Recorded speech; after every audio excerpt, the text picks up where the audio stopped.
രക്ഷിതാവുമായ യേശുക്രിസ്തുവിന്റെ ധന്യനാമത്തിൽ ഏവർക്കും എന്റെ സ്നേഹവന്ദനം. 100 ആടുകളുണ്ടായിരുന്ന ഒരിടയൻ അതിലൊന്നേ കാണാതായപ്പോൾ 99 വിറ്റിട്ട് നഷ്ടപ്പെട്ട ആടിനെ അന്വേഷിച്ചു പോകുന്നതിൽ നമ്മുടെ കർത്താവ് ഒരിക്കൽ പറയുകയുണ്ടായി. ഇന്ന് അല്പസമയത്തെ ചിന്തയ്ക്കായി ലഭിച്ചിരിക്കുന്ന നിമിഷം കർത്താവിന്റെ ഇടയനാകുന്നു. ആദ്യമായി ആരാണ് ഇടയിൽ നമുക്ക് ചിന്തിക്കാം. 1, സ്വന്തമായി ആടുകളുള്ളവർ. 2, ആടുകൾക്ക് വേണ്ടി ജീവൻ അർപ്പിക്കുന്നവർ. 3, ആടുകൾക്ക് മുമ്പേ നടക്കുന്നവർ. ഇതാണ് യഥാർത്ഥ ഇടയൻ. പഴയ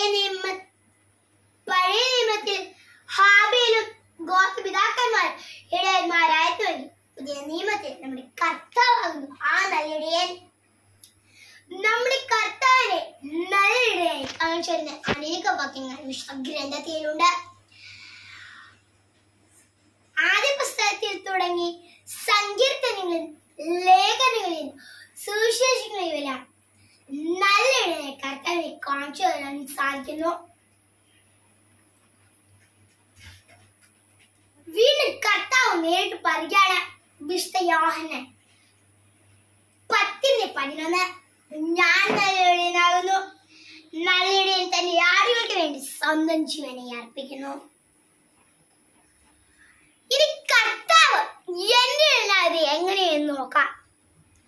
1, എനിക്ക് ആഴമേറിയ സ്നേഹം നൽകി. 2, എനിക്ക് വേണ്ടി നിത്യമായ ജീവനെ വാഗ്ദാനം നൽകി ചേർത്ത് നിർത്തി. 3, എനിക്ക് വേണ്ടി സ്വന്തം ജീവനെ ബലി കഴിച്ചു. അതുകൊണ്ട് ഞാൻ ധൈര്യമായി പറയും, കർത്താവിന്റെ ഇടയനാകുന്നു.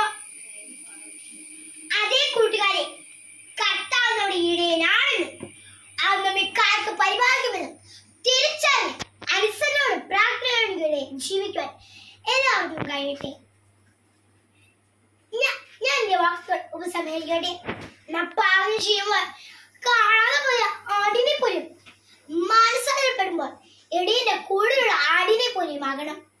അതിനാൽ കൂട്ടം തെറ്റിപ്പോകാതെ കർത്താവ് പിൻപറ്റി അനുസരണ കുഞ്ഞാളുകൾ എല്ലാവർക്കും കഴിയട്ടെ എന്ന് പ്രാർത്ഥിച്ചു, ആശംസിച്ചു എന്റെ വാക്കുകൾ നിർത്തുന്നു. ജയ് ജീസസ് ക്രൈസ്റ്റ്.